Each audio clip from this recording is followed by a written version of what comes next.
savoir si vous avez connu le même type de monopartisme comme les autres partis en RDC et au Congo d'en face.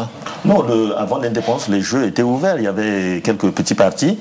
Et comme je disais tantôt, par le charisme de Boganda... Quels sont ces partis, les petits partis? Le collègue à ma gauche disait tout à l'heure que ces partis étaient représentatifs. Tantôt se revendiquaient du Parti communiste français rattaché à ces tendances-là. Monsieur, la Côte d'Ivoire a-t-elle connu pareil situation? Oui, en fait, je ne dirais pas qu'on a eu le même parcours que Est-ce que vous avez connu des partis politiques avant l'indépendance? C'est à cette question que nous sommes actuellement. D'accord, non. Non. Non. Comment vous êtes arrivé comme ça à l'indépendance et sans parti politique? Mais parce que déjà... Avec l'influence de la France toujours. Parce que déjà, au Houphouët-Boigny, déjà, il était... Lui-même, il incarnait le parti, quoi. Il incarnait le parti. Il était déjà dans le gouvernement français. Donc c'était beaucoup plus facile pour lui de devenir président en 1960. Mais en même temps, chez nous, la spécificité, c'était que Houphouët faisait de la géopolitique, en fait. C'est-à-dire qu'il prenait dans chaque région des leaders, il les mettait dans le gouvernement. Donc ça faisait un équilibre au niveau du pays tout entier. Et ça faisait que personne ne se plaignait réellement. Mais en même temps, on ne pouvait pas se plaindre comme on dit, parce qu'il y a eu des opposants qui ont émergé. Mais ces opposants, bon, après, ils s'étaient calmés vraiment très vite. Donc en fait, c'était un peu à ce niveau. Donc, en Côte d'Ivoire, comme je disais tout à l'heure, la spécificité, c'était vraiment au niveau de la géopolitique. Donc on prenait des leaders, comme j'ai répété tantôt, et c'était un peu compliqué, nous, à notre niveau. Voilà.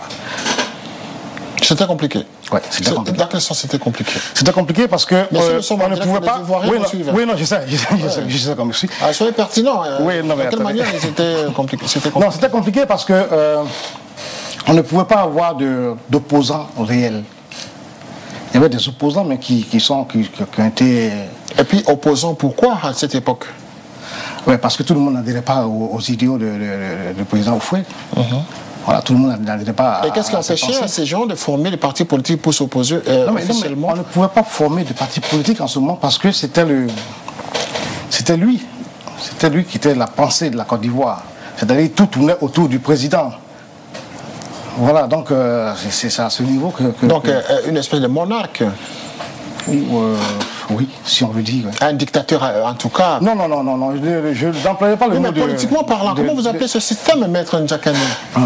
La concentration du pouvoir dans les mains d'un individu qui incarne en lui seul le peuple. Vous avez connu aussi chez vous? C'est l'autocratie, oui, je sais. Voilà. Mais tout ça mélangé, c'est de la dictature, n'est-ce pas? Oui, je crois que politiquement parlant, il faut et juridiquement expliquer la nécessité, je dirais, historique et politique du monopartisme, en tout cas en ce qui concerne le Congo. C'est ça le sens de la question. Lorsque le Congo acquiert son indépendance, il y a multipartisme, je venais de le dire, et puis tout d'un coup, il y a des désordres, le Premier ministre est assassiné, il y a des désordres partout, il y a des sécessions à gauche, à droite. Et donc, Mobutu justifie la nécessité de créer un parti unique pour des raisons de pacification du pays. C'est-à-dire qu'il estime que, en laissant, et d'ailleurs, il avait peut-être raison à ce moment-là, je n'en sais rien, parce que les différents partis politiques qui ont concouru... Il y a un téléspectateur qui appelle de l'Afrique, justement, qui veut savoir le nom du Premier ministre assassiné. Patrice Emery Lumumba. Voilà, il a suivi. Oui, et donc, je disais, c'est peut-être un peu justifié, parce que si vous relisez l'histoire du Congo, vous remarquerez que les différents partis politiques qui ont concouru aux élections, ce sont des partis uniquement à connotation tribale. Sauf le mouvement national congolais, qui était le parti politique du Premier ministre, qui avait une assise nationale. Le Premier ministre Patrice Emery Lumumba. Celui-là même qui fut assassiné. Voilà. Pour la clarté des téléspectateurs. Voilà. Monsieur. Et donc, qu'est-ce qui se passe? On remarque qu'il y a des petits partis politiques à gauche, à droite, où la personne prend sa femme et ses enfants, il engage quelques affidés, et puis il crée un parti politique. Finalement, Mobutu arrive au pouvoir, il dit, écoutez, moi, tout ça, je n'en veux plus. Je veux que pour le moment, tout le monde adhère à mon parti politique, le MPR. guerre. Ça a commencé d'abord par le CVR, le Corps des volontaires de la République, qui s'est transformé en MPR, Mouvement populaire de la Révolution, pour justement essayer d'asseoir une certaine stabilité au pouvoir et de pouvoir pacifier le pays en même temps. Donc l'homme incarnait lui-même la nation. Oui, mais c'est le peuple. C'est justement ça qui s'est passé. C'est comme en Centrafrique et en Côte d'Ivoire. Oui, mais il faut justifier ça de manière historique et politique. Pourquoi on est arrivé à ce point-là? Est-ce que j'adhère à ce mécanisme? Je dis non. Mais je pense qu'à cette époque-là, il était nécessaire de créer une structure qui rassemblait les différentes ethnies, en tout cas les différentes régions du pays, qui étaient en train de se séparer quasiment et de former de petits États avec des petits roitelets. C'est justement ce qui a fait que, bon, on n'a plus eu la sécession du Katanga, on n'a plus eu la sécession du Kasaï avec Kalonji Ditunga, et qu'on a eu un pays qui était réunifié et qui était pacifié. Maintenant, il faut savoir passer à une autre étape, c'est-à-dire dès lors que la nécessité de pacifier le pays et de pouvoir le réunifier était déjà acquise, il fallait passer à une autre phase. Et c'est la phase la plus intéressante pour moi, ce qui me concerne, de la libéralisation. On a parlé de la libération avant juste la conférence nationale souveraine, où on avait commencé par discuter qu'il fallait... Non, avant d'arriver à cette fameuse conférence nationale, parce que tous les pays africains ici en ont connu, n'est-ce pas, à partir de 90. Mais j'aimerais renforcer une autre question en disant, donc dans votre cas, il me semble que le monopartisme a été quelque chose de positif. Non, je ne dis pas... Écoutez, vous savez... Oui, parce que vous êtes sorti des guerres et tout ça, et Mobutu arrive pour dire stop, pour mettre des structures justement de pacification du pays. Il va falloir qu'on se retrouve au sein des mêmes partis. Oui, mais parce que ça rejoint mais ça rejoint justement ce que je disais au départ.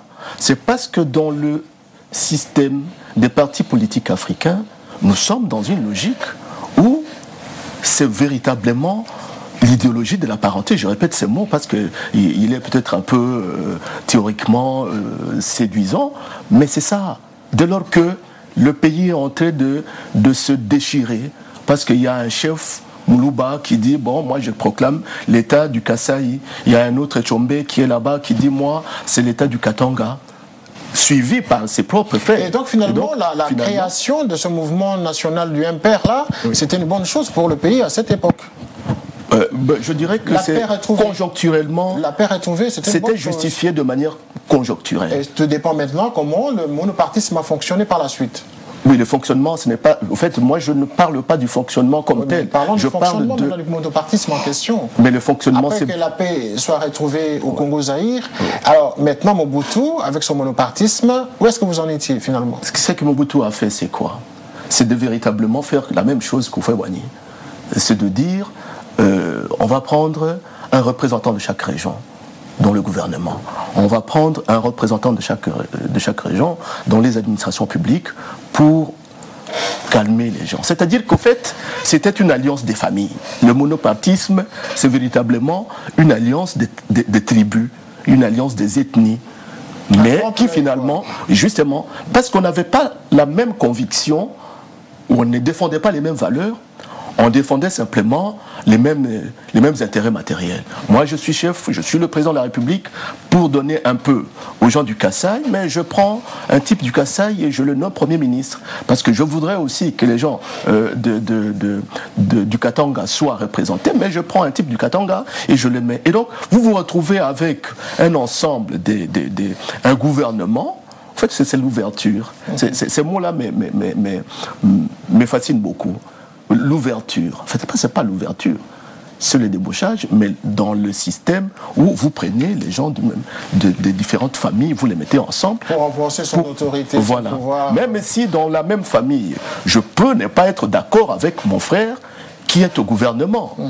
Comment justifier le fait que je serai seulement d'accord parce que j'ai un frère qui est au gouvernement et que je dois être d'accord avec le système en cours? C'est justement ça qui s'est passé. C'est que dès lors que vous avez un frère, dès lors que vous avez un représentant de la famille, on présume que toute la famille est d'accord avec le chef. C'est justement ce qui a fait qu'on a créé cette espèce de structure unique où tout le monde était présumé être d'accord. D'accord. Maître